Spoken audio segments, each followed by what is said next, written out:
The invitation arrived on heavy cardstock with gold foil lettering, Horizon Innovations, 5 years of excellence, addressed to Ms. Cora Green. Not mom, not mother, certainly not the woman who had gone hungry so they could eat. Just Cora Green, like I was some distant acquaintance they were obligated to include.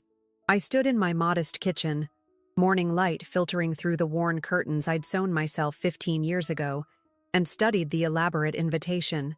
The company logo, their precious creation, embossed in the corner. The Ritz-Carlton downtown. Black tie optional. RSVP required. My son Lucas's handwriting at the bottom. We thought you might enjoy seeing what real accomplishment looks like. I set the invitation down and finished my coffee, which had gone cold. The silence of my small house enveloped me like an old friend. After Raymond died 11 years ago, the silence had been an enemy, a reminder of everything I'd lost. Now it was the only honest thing in my life. I glanced at the wall calendar where I'd marked my next shift at the hospital. 40 years as a nurse, the last 12 in geriatrics after Raymond's medical bills forced me back to work. I should have been retired by now, traveling maybe, or at least tending my garden without the bone-deep exhaustion that followed 12-hour shifts at 73. The invitation wasn't a peace offering. It was a taunt. Lucas and Rebecca, my twins, had left home at 18 for college. Scholarships I'd helped them secure through endless nights of application reviews and essay edits. They'd barely looked back, except when they needed something. Money for apartments in better neighborhoods, loans for graduate school that somehow never got repaid, and finally, 6 years ago, seed money for their revolutionary healthcare logistics platform that would disrupt the entire medical supply chain. I knew something about medical supply chains after 4 decades in hospitals. I also knew something about my children. They were brilliant, driven, and utterly convinced of their own exceptionalism. What they didn't know was that mothers see through the facades their children construct. I saw Lucas's desperation beneath his confidence, Rebecca's insecurity beneath her sharp tongue.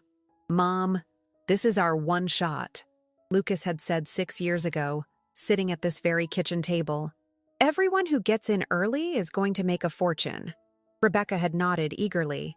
"We just need enough to get through the first year of development. We have investors lined up, but they want to see some skin in the game from us." I'd looked at their eager faces, so like Raymond's when he'd get excited about something, and felt the familiar tug of maternal sacrifice. "How much do you need?" The number they named would have emptied my retirement account. Not the paltry 401k from the hospital, but Raymond's life insurance money I'd been carefully growing for over a decade. My safety net. My future. "You'll be a silent partner," Rebecca had promised. "When we go public, you'll get it all back tenfold." They hadn't visited in the 2 years before that day, hadn't called on my birthday, hadn't asked about my health or if I was lonely or if I needed anything. But they'd shown up with business plans and projections, dressed in clothes that cost more than my monthly mortgage payment. I should have seen it then. I gave them the money. All of it. They promised paperwork to formalize my investment. It never came. The first year, I got occasional updates. The second year, just Christmas cards with no personal messages. By year 3, my calls went to voicemail. My texts received one-word replies. I saw their company in the local business journal. Rising stars, under 40. There they were, my twins, polished and prosperous in designer clothes, standing in a sleek office I'd never been invited to visit. The article mentioned angel investors and venture capital. Not a word about their mother, the nurse who'd emptied her future to give them their start. I didn't confront them. What would be the point? I picked up extra shifts instead, ignored the arthritis in my hands, and adjusted to the idea of working until I couldn't stand anymore. Now this invitation, this mockery. I picked up my phone and called Sarah, my one real friend who'd stood by me through everything. She answered on the 3rd ring, her voice warm with concern. "They invited you? After all this time?" she asked when I told her. "To rub my nose in it, I think," I replied, keeping my voice even. "To show me what they've accomplished without me." Sarah's sigh carried years of witnessed hurts. "Are you going to go?" Was I? Part of me wanted to tear the invitation to shreds. Another part, The mother who remembered two dark-haired toddlers running to me with outstretched arms, wanted one more chance to see them in their element, to witness what they'd become, even if they'd become it by stepping on my back. "I think I will," I said finally. "Cora," Sarah's voice turned serious, "don't let them hurt you again." "I won't," I promised, though I wasn't sure how I would prevent it. After we hung up, I sat with the invitation for a long time. 5 years of their company. 5 years since they'd effectively disappeared from my life. 5 years of me working doubles while they built their empire on my investment. I opened my laptop, an old, sluggish thing that protested with every click, and searched for Horizon Innovations. Their website was slick and impressive, revolutionizing healthcare logistics through proprietary AI solutions. Photos of gleaming offices. A team page where Lucas and Rebecca smiled confidently at the camera. And there, buried in the About Us section, was a list of their major partnerships. Fourth from the top, Peterson Capital. My heart stopped. Peterson Capital was the investment firm that Caleb Peterson had started after leaving Henderson Financial. Caleb, who had been Raymond's best friend for 30 years. Caleb, who had helped me invest Raymond's life insurance money after his death. Caleb, who called me every month to check in, who brought me soup when I had pneumonia last winter, who had become my financial advisor and, though neither of us had ever acted on it, perhaps something more. Caleb had never mentioned investing in my children's company, but then I'd never told him about giving them my retirement money. Some misplaced sense of maternal pride, perhaps, or shame at being so thoroughly discarded afterward. I picked up my phone again and dialed a different number. "Cora," Caleb answered warmly. "I was just thinking about you. How are you?" "I'm fine," I said automatically. "Caleb, do you have a few minutes to talk? In person?" A pause. "Of course. Is everything all right?" "I'm not sure," I said honestly, "but I need your advice." We arranged to meet at the small cafe near his office downtown the next day. After hanging up, I looked again at the invitation on my counter. "What real accomplishment looks like," I repeated Lucas's words aloud to my empty kitchen. I thought of my aching hands after 12-hour shifts changing bedpans and administering medications. I thought of the patients whose hands I'd held as they took their last breaths because their families couldn't be bothered to show up. I thought of raising 2 children alone after their father died, working 2 jobs, making sure they had everything they needed to succeed. For the first time in years, I felt something other than resignation or quiet disappointment when thinking about my children. I felt anger. Cold, clarifying anger that straightened my spine and lifted my chin. I picked up the invitation and wrote a single word on the RSVP card. Yes. Then I opened my closet and pushed aside the practical scrubs and comfortable shoes that had become my uniform. In the back, preserved in plastic, hung the black dress I'd worn to Raymond's funeral. Classic, elegant, severe. I hadn't had occasion to wear it since. It would do nicely for a different kind of ending. Caleb was already waiting when I arrived at the cafe, his silver hair neatly combed, his suit impeccable as always. He stood when he saw me, that old-fashioned courtesy Raymond had shared. For a moment, I saw concern flash across his face. Perhaps I looked more tired than usual, but he covered it with a warm smile. "Cora," he said, pulling out my chair. "It's good to see you." I ordered tea while he had his usual black coffee. We exchanged pleasantries, his daughter's new baby, my garden's early tomatoes, before I placed the invitation on the table between us. "My children's company," I said simply. "I understand Peterson Capital is one of their investors." Caleb picked up the invitation, his expression carefully neutral. "Yes. We invested in their Series B round about 3 years ago. It's been quite successful." He looked up at me. "I didn't realize you were estranged." "That's one word for it," I replied, taking a sip of tea to compose myself. "What do you know about their funding history?" Caleb hesitated. "I'm not sure I should—" "Caleb," I interrupted quietly. "They took everything I had to start that company. Every penny of Raymond's life insurance. They promised me partnership paperwork. It never came." The color drained from his face. "Cora, I had no idea." "Of course you didn't. I never told anyone. Maternal pride, I suppose. Or foolishness." I kept my voice steady. What I need to know is whether they've listed me as an investor in any of their documents. Anywhere at all. Caleb set down his coffee cup carefully. Not that I've ever seen.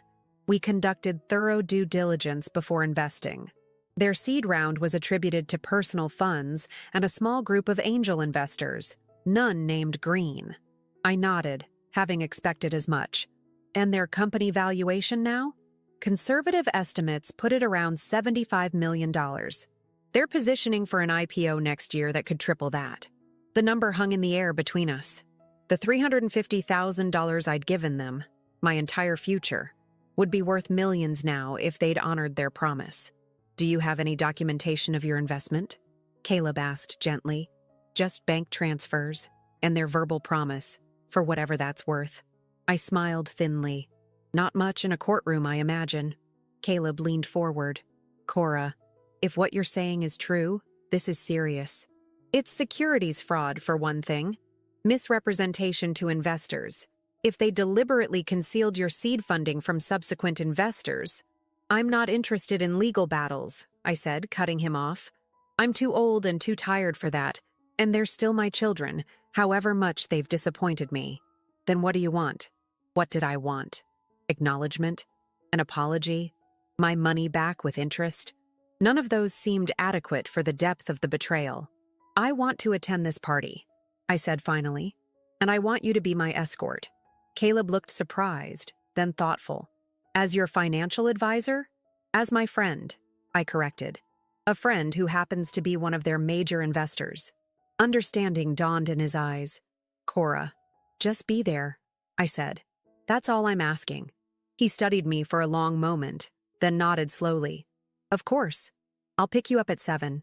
We finished our drinks with lighter conversation, but I could feel Caleb watching me, reevaluating everything he thought he knew about my relationship with my children.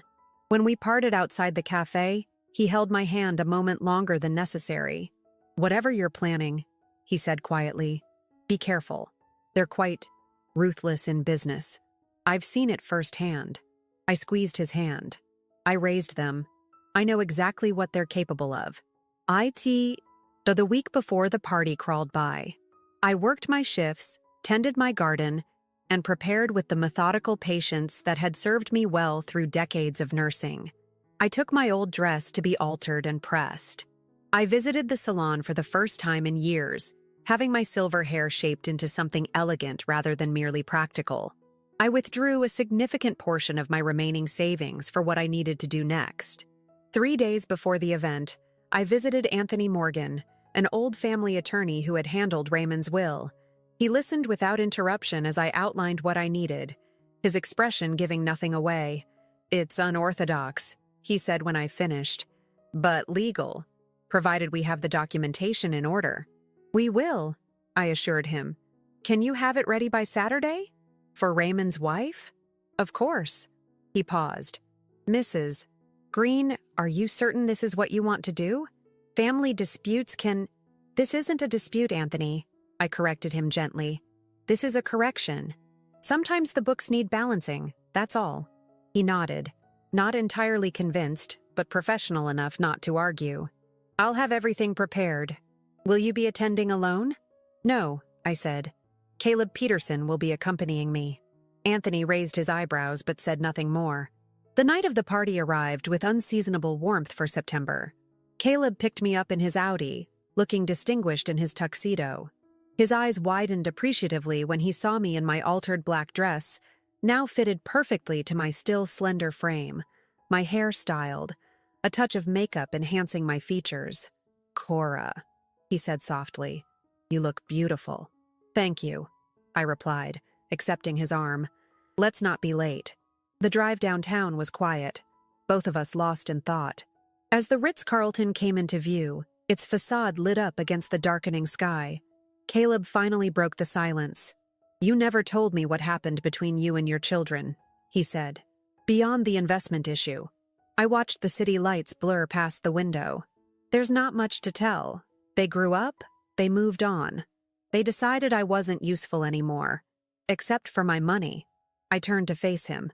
It's a common enough story. Not in my experience, Caleb said, his voice gentle but firm. Not with a mother like you. We pulled up to the valet stand before I could respond. Caleb came around to open my door, offering his arm again as we walked into the hotel. I felt curiously calm, like the moments before administering a difficult but necessary treatment to a patient. The pain would come, but it would be healing pain. The ballroom was already crowded with men in dark suits and women in cocktail dresses, the air heavy with expensive perfume and the particular laughter of people who believed themselves successful. A banner bearing the Horizon Innovations logo hung above a small stage at the far end. "Cora!" Rebecca's voice, surprised and slightly alarmed. She approached us, resplendent in a red designer dress, her dark hair swept up elegantly. She air-kissed my cheek, her eyes already moving past me to Caleb. "Mr. Peterson, we didn't know you were coming with my mother," she said, her voice honey-sweet with ambition. "What a lovely surprise." "The pleasure is mine," Caleb replied smoothly. "Your mother and I have been friends for many years." Rebecca's smile faltered slightly at the emphasis on friends, but she recovered quickly. "Well, we're so glad you could both make it. Lucas will be thrilled." As if summoned, my son appeared at his sister's side, handsome in his tuxedo, his father's eyes assessing me coolly. "Mom," he said, nodding. "You clean up nice." He turned to Caleb, extending his hand. "Mr. Peterson, always good to see our most valued investor." I watched my children fawn over Caleb, barely acknowledging my presence except to cast occasional wary glances my way. They were wondering why I had come, why their mother, the nurse, was standing in their gleaming world of success, why I had brought one of their investors as my date. "The program will be starting soon," Rebecca said finally. "We've reserved seats for you both near the front." Her eyes flicked to mine. "We thought you'd enjoy seeing what real accomplishment looks like." There it was again, that phrase from the invitation. My son's smirk confirmed he was the author. "I'm looking forward to it," I replied, my voice even. Caleb offered me his arm again, and we followed my children to our table. As we walked, he leaned close to my ear. "Are you all right?" he murmured. I smiled, feeling the weight of the envelope in my small evening bag. Never better. Our table was indeed near the front, offering a perfect view of the stage where my children would no doubt celebrate themselves. We were seated with 3 other couples, all investors, I gathered from their conversation. I recognized a few faces from business journals, tech executives, venture capitalists, people who moved money rather than made things, people unlike me.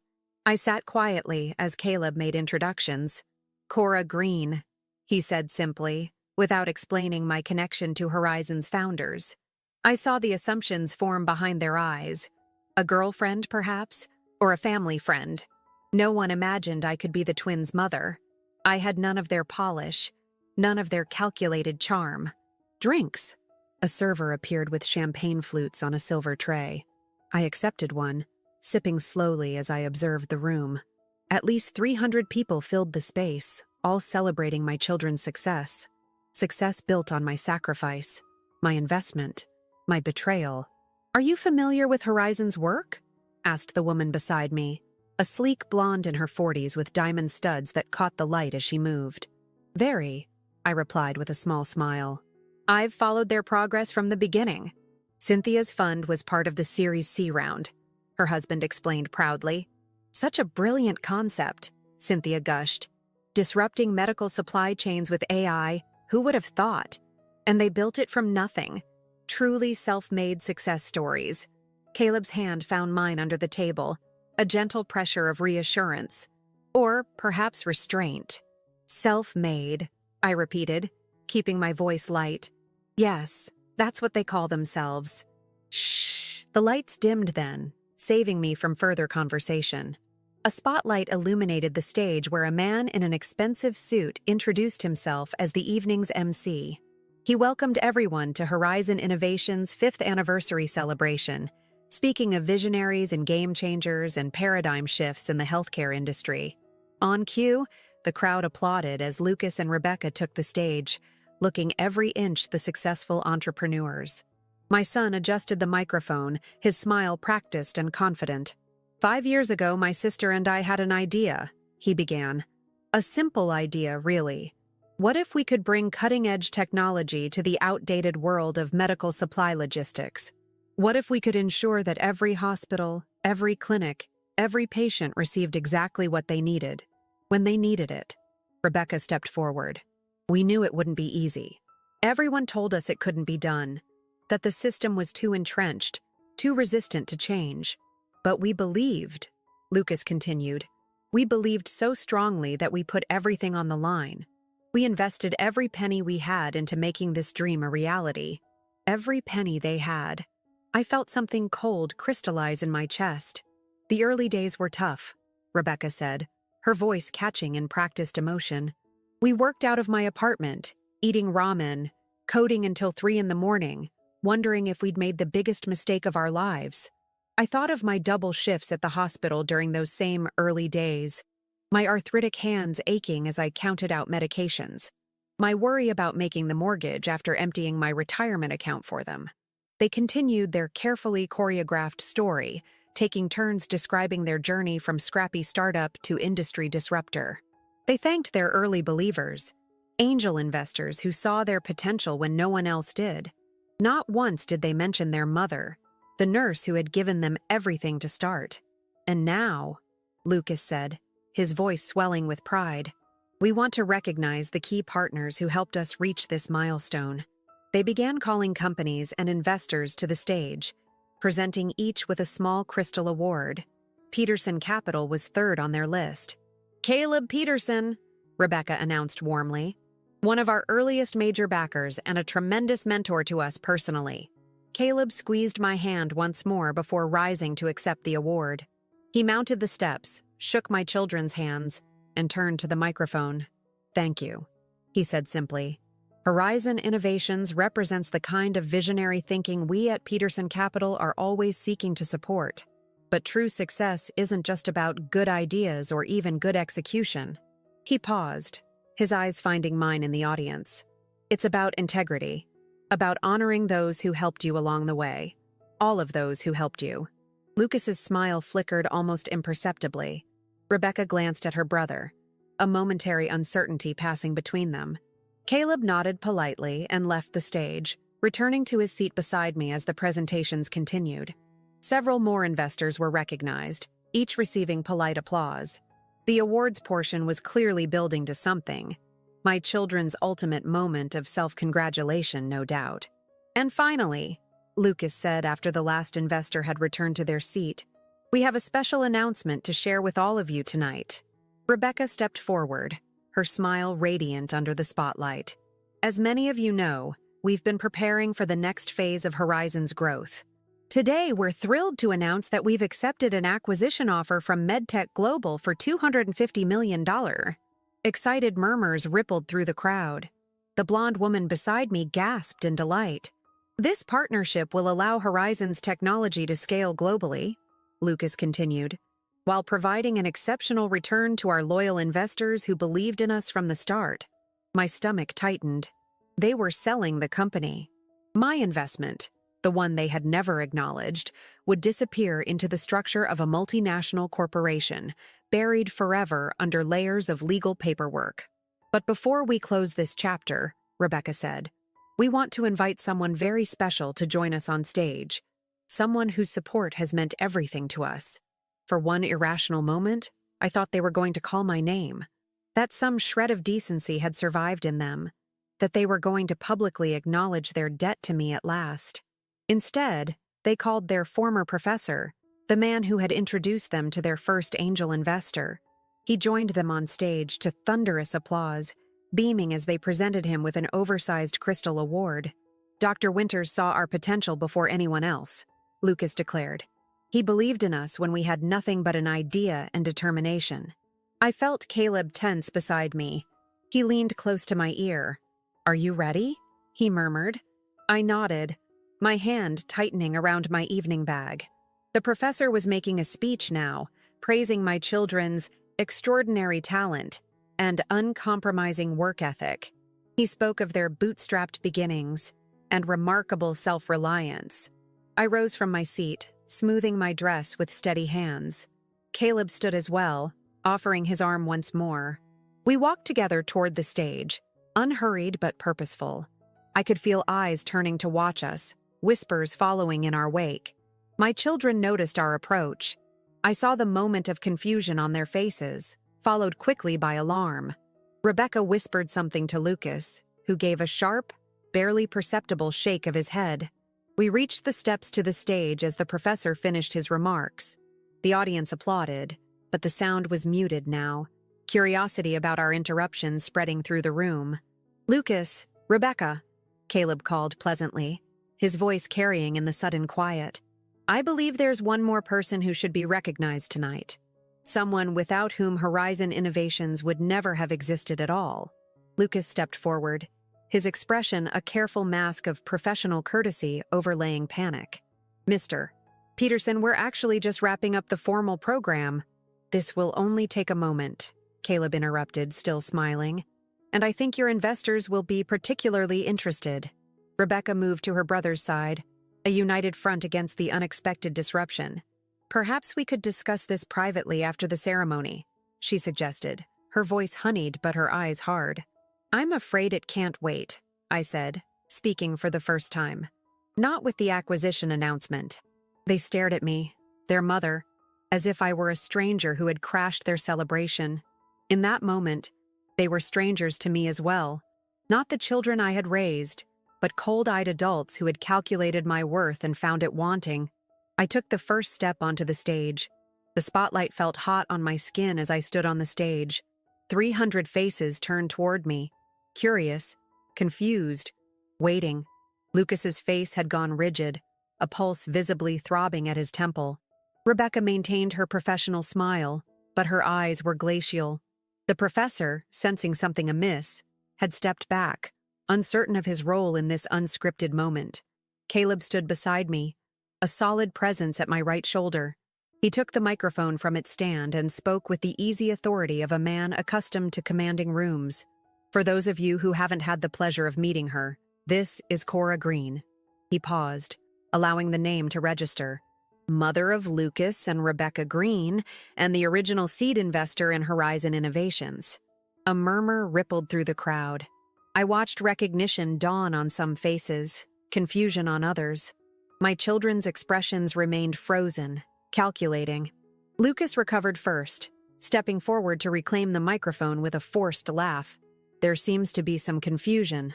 Our mother has always been supportive, of course, but the company's funding history is well documented in our SEC filings." "Indeed it is," Caleb agreed pleasantly, "which makes its inaccuracy all the more troubling." Rebecca moved to her brother's side. "Mr. Peterson, while we appreciate your concern, this hardly seems the appropriate venue. I gave you $350,000 to start this company," I said, not loudly, but my voice carried in the tense silence. "Every penny of your father's life insurance money, my entire retirement." The buzz in the room grew louder. I saw several investors leaning together, whispering urgently. A woman near the front was filming on her phone. "Mom," Lucas said, his voice tight, "you made a personal loan. It was repaid with interest. We have the records. You have forgeries." I corrected him calmly. "The only money you ever returned to me was $5,000 for my 65th birthday. You called it a gift." Rebecca's professional demeanor cracked slightly. "This is ridiculous. We built this company from nothing. 16-hour days, 7 days a week. While I worked double shifts at the hospital," I finished for her. At 73, with arthritis in both hands. The silence in the ballroom had taken on a different quality now, charged, uncomfortable. I could feel the audience shifting from curiosity to something else, something that felt like judgment. Lucas stepped closer, lowering his voice so only I could hear. "What do you want? Money? Is that it? You could have asked privately instead of creating this spectacle." I looked at my son, really looked at him, the boy who had once climbed into my lap after scraping his knee, who had sobbed against my shoulder when his father died. I searched for some remnant of that child in the cold-eyed man before me and found nothing. "What I want," I said clearly, "is acknowledgement. Recognition for what I sacrificed to give you your start." Rebecca made a dismissive sound. "So that's what this is about? Your name on a plaque?" Your photo on our website? She shook her head, incredulous. After all we've accomplished, you're upset about not getting enough credit? I turned to Caleb, who nodded encouragingly. I reached into my evening bag and withdrew the envelope Anthony Morgan had prepared. From it, I removed several documents and handed them to Caleb, who stepped forward to the microphone once more. Ladies and gentlemen, he said, I have here notarized copies of bank transfers from Mrs. Green's personal account to her children, in the amount of $350,000, dated 6 years ago. There is also a letter, written in Lucas Green's hand, promising his mother founder-level equity in the company they were forming. He held up the papers so those in the front rows could see them. What Mrs. Green has not yet shared is that these documents were submitted 3 days ago to the Securities and Exchange Commission, along with a formal complaint alleging securities fraud. The room erupted. Several people stood, phones in hand. I saw one man, whom I recognized as MedTech's CEO, signaling urgently to an assistant. My children's faces had gone bloodless with shock. You wouldn't, Lucas whispered hoarsely. I already have, I replied. Rebecca lunged forward, reaching for the documents, but Caleb smoothly handed them to Anthony Morgan, who had appeared at the edge of the stage. The attorney nodded to me before disappearing back into the crowd with the evidence safely in hand. The SEC takes a dim view of undisclosed seed investors, Caleb continued over the growing commotion, particularly when a company is in acquisition talks. Such omissions could be seen as material misrepresentation, potentially invalidating all subsequent funding rounds. You're destroying everything, Rebecca hissed at me, no longer bothering to hide her fury. Years of work, all because you need to feel important? No, I said. I'm simply balancing the books. Lucas grabbed my arm, his fingers digging into my flesh. Do you have any idea what you've done? He demanded, his voice shaking with rage. The MedTech deal will collapse. Our investors could sue us. We could face criminal charges. I looked down at his hand on my arm, then back up at his face. Let go of me, Lucas. Something in my tone made him release me instantly, taking a step back. For the first time, I saw fear in his eyes. Not of legal consequences, but of me, of what else I might have planned. Mrs. Green, called a voice from the crowd. A woman in a severe suit had risen from a table near the back. Christina Zhao, SEC Regional Office. We'd be very interested in speaking with you further about this matter. So, Anthony had made the calls as promised. Good. Of course, I replied calmly. More people were on their feet now. The MedTech CEO was making his way toward the exit, his face thunderous. Several investors were demanding answers from anyone who looked official. The carefully orchestrated evening was disintegrating into chaos. Through it all, my children stood frozen, watching their empire crumble in real time. The triumph of the acquisition announcement had curdled into public disaster in a matter of minutes. The MC rushed onto the stage, trying desperately to regain control. Ladies and gentlemen, if we could please... His words were lost in the growing tumult. Lucas turned to me, his expression haunted. Why now? He asked, his voice barely audible. After all this time, why would you do this tonight? I stepped closer, close enough to see the tiny scar above his eyebrow from when he'd fallen off his bike at 7, close enough that only he could hear my answer. You invited me to see what real accomplishment looks like, I told him, meeting his gaze squarely. So I thought I'd show you. His face contorted with a complex emotion, rage, realization, perhaps even a flicker of shame. But I was already turning away, taking Caleb's offered arm as we descended the steps. We walked through the pandemonium, past shocked faces and urgent conversations, past security personnel moving in and PR representatives trying to contain the damage. No one stopped us. No one even seemed to notice the elderly nurse and her distinguished escort making their quiet exit from the chaos they had unleashed.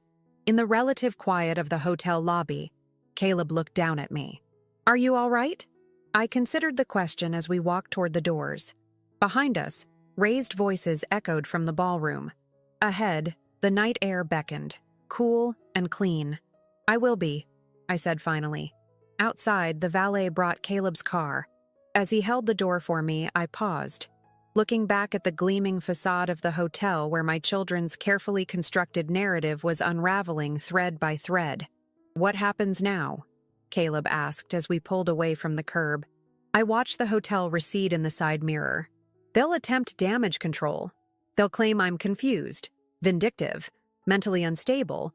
They'll offer me money to retract my statement. And will you?" I turned to look at him, this man who had helped me deliver justice without judgment. "No," I said simply. "Some debts can't be repaid with money." The city lights blurred as we drove, silent towers of glass and steel against the night sky. I felt neither triumph nor sorrow, just a curious lightness, as if something long carried had finally been set down. The media coverage began the next morning. Tech startup scandal. Founders accused of defrauding their own mother ran the headline in the business section. By noon, it had spread to national outlets. By evening, it had become a symbol of everything wrong with startup culture. The hubris, the myth-making, the casual cruelty hidden beneath inspirational success stories. I watched it unfold from the quiet of my small house, fielding calls from Anthony Morgan about the SEC investigation and declining interview requests from journalists. I had said what needed to be said on that stage. The rest would follow its natural course. 3 days after the party, as I was deadheading roses in my garden, a black SUV pulled up outside my home. Rebecca emerged from the passenger side, wearing sunglasses despite the cloudy day. She stood at the edge of my yard, seeming uncertain about crossing that boundary. "Mom," she called. Not Cora anymore. I continued snipping dead blooms, dropping them into my basket. "Rebecca." She came closer, stopping a few feet away. "You need to retract your statement to the SEC." I looked up at her. Gone was the polished executive from the party, replaced by a woman who appeared not to have slept in days. Her hair was pulled back carelessly, her face bare of makeup. "I won't be doing that," I said, returning to my roses. "Do you have any idea what you've done?" Her voice cracked. "The MedTech deal is suspended pending investigation. Our Series C investors are threatening to sue for misrepresentation. Our stock options are worthless." I nodded, unsurprised. "Actions have consequences." "This isn't just about the money," she exclaimed. "Our reputations are ruined. No one will work with us again. Lucas's wife is talking about taking the kids and going to her parents." I met her gaze steadily. "That sounds difficult." Rebecca stared at me, seemingly bewildered by my lack of reaction. "Jesus, Mom, I know we hurt you. I know we should have been more appreciative. But this? Destroying everything we've built? Destroying our lives?" "I didn't destroy anything," I corrected her gently. "I simply told the truth about how it was built." She paced in a small circle, agitated. "We can make this right. We'll pay you back, the full amount plus interest. We'll give you shares in the company, 10%. That's worth—" She stopped, realizing. "Well, it was worth millions before you torpedoed us." I set down my garden shears and removed my gloves, giving her my full attention. "Tell me something, Rebecca. In all these years, why did you never acknowledge my investment? Not in your company records, not to your other investors, not even in your speeches about your bootstrapped beginnings."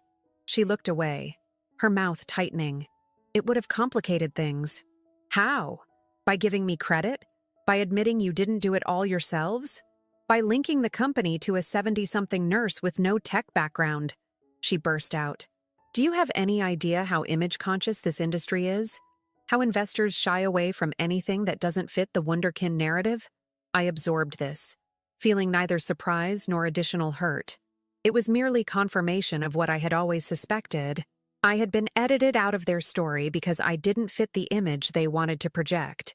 "So you lied," I said simply. "We omitted," she corrected, as if the distinction mattered. And then it was too late to correct the record without raising questions about our credibility. I returned to my gardening, pulling a weed that had sprung up between my prized tea roses.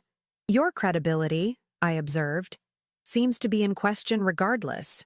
Rebecca made a sound of frustration. "What do you want, Mom? Just tell me what you want and we'll make it happen. Money? Recognition? We'll put your name on the company website, issue a public statement about your contribution. Whatever it takes." I straightened. feeling the familiar ache in my lower back, but ignoring it as I always did. "What I want," I said, "is not something you can give me now." "Then why?" She removed her sunglasses, revealing reddened eyes. "Why did you do this if not to get something? What was the point?"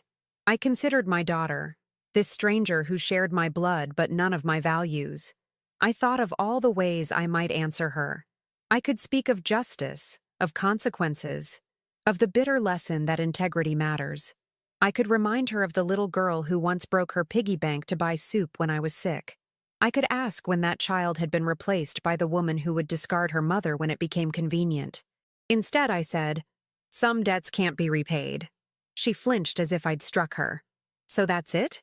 You've had your revenge and now we just— What? Lose everything while you go back to gardening? I imagine you'll land on your feet," I said. "You and Lucas are nothing if not resourceful." Rebecca stared at me for a long moment. I saw a series of emotions cross her face: anger, disbelief, calculation, and finally a cold acceptance that mirrored my own. "You know," she said quietly, "Dad would be ashamed of what you've done." If she had hoped to wound me with Raymond's memory, she failed. I knew my husband better than she ever had. "Your father," I replied, "taught you both that family comes before business." It seems that lesson didn't take. Something shifted in her expression then. Not remorse exactly, but perhaps the first glimmer of understanding that what had happened was not merely a transaction gone wrong, but a profound moral failure. Without another word, she turned and walked back to the waiting SUV. I watched her go, feeling nothing but the cool autumn breeze on my face and the distant satisfaction of accounts settled. The legal proceedings took nearly a year. The SEC investigation led to fines, settlements with investors, and the complete dissolution of the acquisition deal. Horizon Innovations survived, but only barely, and under new management. My children were forced out by their board, their golden future replaced by cautionary tale status in the tech world. I received what was legally mine, though the amount was far less than what my initial investment would have been worth had they honored their promise. The money wasn't the point. It never had been. Caleb remained steadfastly by my side throughout, his friendship deepening into something more as the months passed. We never spoke of marriage. We were both too old for such ceremonies. But he moved into my small house, bringing his books and his quiet wisdom and his way of making coffee exactly as I liked it. My children did not contact me again after that day in the garden. I heard about them occasionally through mutual acquaintances or news articles. Lucas's marriage ended, as Rebecca had predicted. He moved to Seattle to work for a former competitor at a fraction of his previous salary. Rebecca started a consulting firm that struggled to find clients willing to overlook her history. Sometimes, in the quiet evenings as Caleb and I sat on the porch watching the sunset, I thought about what might have been. Not with regret, I had none, but with a certain wondering about the paths not taken. If they had acknowledged me from the beginning, if they had shown even a modicum of gratitude or respect, if they had remembered, even once, that I was more than a convenient source of capital. But they hadn't. And in their failure, they had taught me my final lesson as a mother, that love without justice is merely sacrifice, and sacrifice without recognition becomes erasure. I refuse to be erased. So that's my story. Not one with a happy ending, perhaps, but a necessary one. When people ask me if I ever regret what I did, I tell them the truth. The only thing I regret is waiting so long to demand what was rightfully mine. Not just the money, but the acknowledgement of my contribution. Some call it revenge. I call it correction. If there's one thing I want you to take from this, it's that you should never let anyone, not even those you love most, make you invisible. Your contributions matter. Your sacrifices deserve recognition. And if that recognition isn't freely given, sometimes you have to stand up and take it. Life is too short to let others write you out of your own story. Don't forget to subscribe to the channel and comment where you're watching from. I'd especially like to hear from other parents who found themselves edited out of their children's narratives. Remember, we may be older, but we're far from powerless. Until next time, this is Cora Green, signing off.